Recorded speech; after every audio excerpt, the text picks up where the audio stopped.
Kemudian selanjutnya teman-teman, saya juga akan menyampaikan beberapa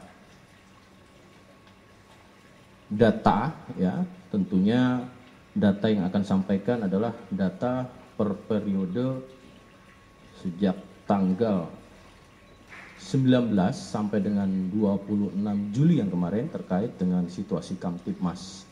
Tentunya kita ketahui dalam amanah Undang-Undang Nomor 2 Tahun 2002 tentang Kepolisian Negara Republik Indonesia dalam Harkamtibmas atau pemeliharaan keamanan dan ketertiban masyarakat, perlindungan, pengayoman dan pelayanan masyarakat, juga dalam proses penegakan hukum, ya.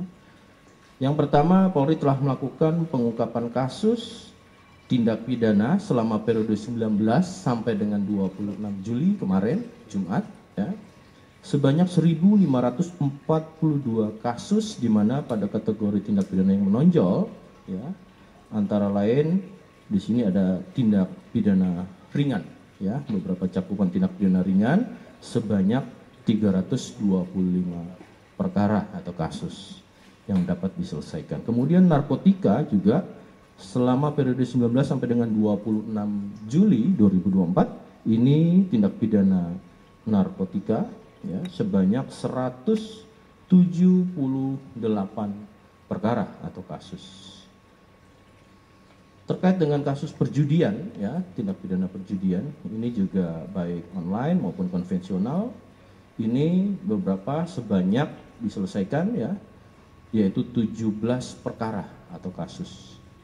Sedangkan tindak pidana perdagangan orang, kita ketahui minggu yang lalu, ya, Barreskrim Polri juga salah satunya sudah mengungkap. Ini ada 4 kasus dengan Mabes Polri dan seluruh jajaran. Adapun pengungkapan yang telah dilakukan, tentunya kami akan menyampaikan salah satu atau beberapa contoh terkait dengan tindak pidana narkoba yang pertama. Ini ada 3 kasus, ya.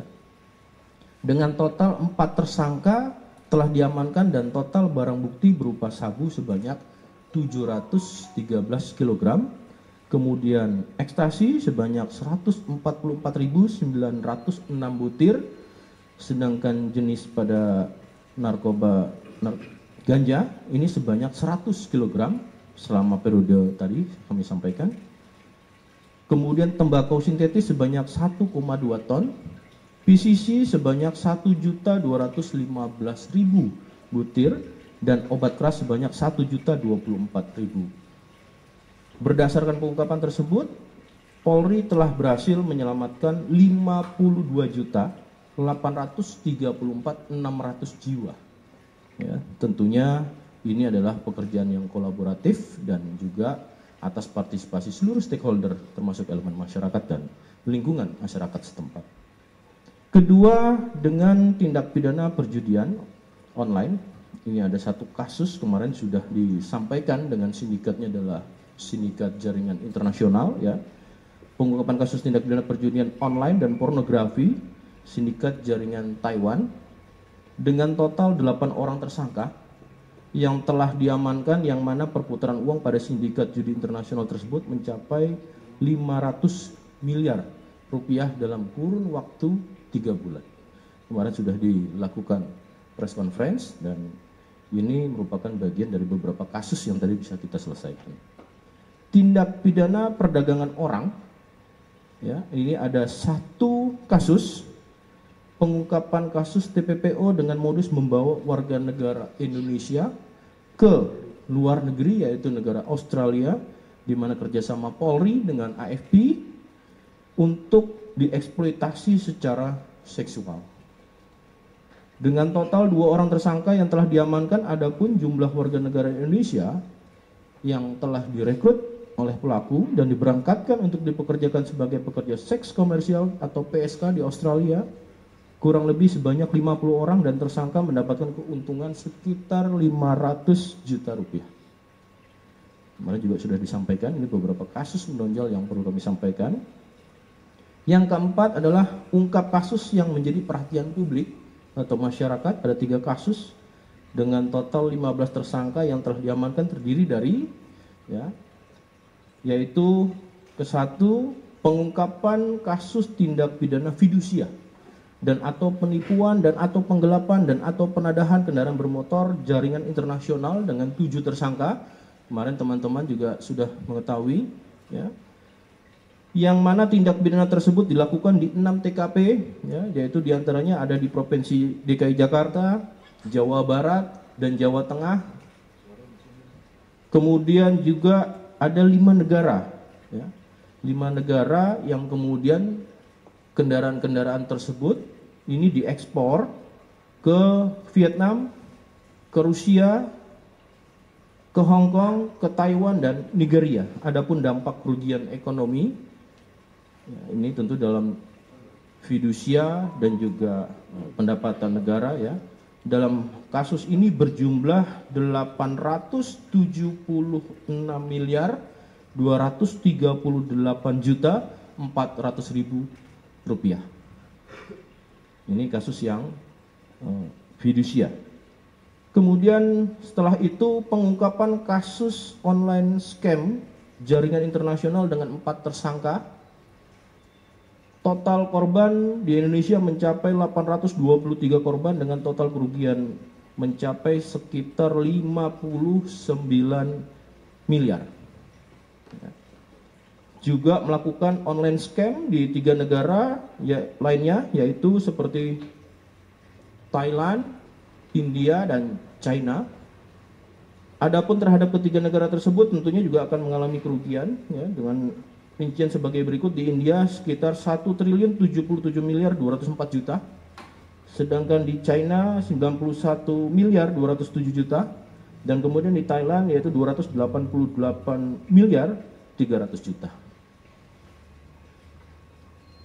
Kemudian juga saat ini, kemarin juga kita telah menyampaikan adanya press conference pengungkapan kasus eksploitasi seksual anak secara online melalui media sosial X dan Telegram, yaitu 4 tersangka yang sudah disampaikan dan ditangani oleh Direktorat Siber Barreskrim Polri. Itu rekan-rekan mungkin hari ini yang bisa kami sampaikan, dan tentunya ini bisa menjadi informasi kepada masyarakat. Polri komitmen dan konsisten menuntaskan segala bentuk apa yang terkait dengan kejahatan-kejahatan maupun pelanggaran yang tentunya menjadi perhatian publik dan meresahkan masyarakat. Kembali komitmen dan konsisten, amanah Undang-Undang Kepolisian Negara Republik Indonesia tentu mengamanahkan untuk memelihara Kamtibmas, melindungi, mengayomi, dan melayani masyarakat dan proses pada penegakan hukum. Itu rekan-rekan yang bisa kami sampaikan.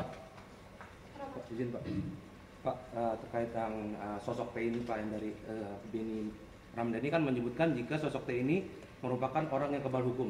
Nantinya dalam proses penyelidikan yang dilakukan oleh Polri sendiri, kedepannya akan bisa memastikan nggak si sosok T ini Polri menegakkan hukumnya tanpa pandang bulu? Iya, tentunya semua informasi proses awalnya harus dijalani, ya.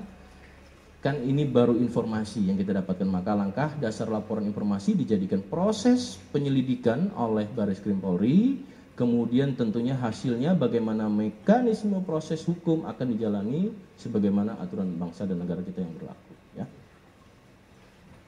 Mbak, itu kan waktu di pidato Beni kan menyebut sebenarnya sudah melaporkan ke Kapolri, Presiden, dan mereka kaget gitu. Kenapa baru dipanggil setelah pidato dia di publik? Kenapa tidak sebelumnya waktu obrolan internal? Justru itu mau kita dalami. Pak, ini kan juga di rapat bersama Presiden itu ada Kapolri juga, dan Kapolri kan Sama tadi ya, pertanyaannya. terus tapi dari Kapolri sendiri ada arahan nggak sih Pak ke Barreskrim gitu untuk entah itu Tadi sudah saya sampaikan bahwasan kita sudah mengeluarkan laporan informasi tertanggal 26. Tadi sudah saya sampaikan pemanggilan untuk tanggal 29 pada hari Senin. itu Pak Beni kan? Ya, tadi sudah saya sampaikan. Mungkin ditentukan mendasari pada laporan informasi awal ini, terus kemudian ada mekanisme dalam proses itu kita analisis dan tentu itu hasilnya. Ya. Sosok T ini sebetulnya apakah sudah pernah ada dalam catatan? Karena kan kalau asumsinya sudah disampaikan kepada Kapolri, berarti kan sudah ada informasi awal yang disampaikan dari Pak Beni kepada polisi. Apakah kemudian sosok T ini sudah punya rekam jejak kasus lain selain pada judi online ini, Pak? Proses informasi yang kami dapati kan masih informasi yang belum bisa dijelaskan oleh Pak Beni. Maka tentunya Pak Beni sebagai kapasitas saksi dalam proses penyelidikan ini kita lakukan pemeriksaan untuk kapasitas saksi. Jadi saya paham teman-teman sudah banyak mungkin bergulir informasi, tunggu hasilnya ya. Proses ini kan baru akan berlangsung. Senin akan kita lakukan pemanggilan pada tanggal 29 Juli 2024. Tentunya hasilnya nanti kita akan sampaikan untuk lebih lanjut ya. Oke. Tapi Pak, kalau memang Kapolri sudah tahu sebelumnya, kenapa baru memerintahkan tadi penyelidikan? Itu kan pertanyaan Mbak atau pernyataan. Yang lain ya? Yang lain ya? Cukup? Soal yang lain. Enggak, cukup. Yang ini dulu konteksnya. Cukup? Cukup ya rekan-rekan. Terima kasih atas perhatiannya pada dua hal ini.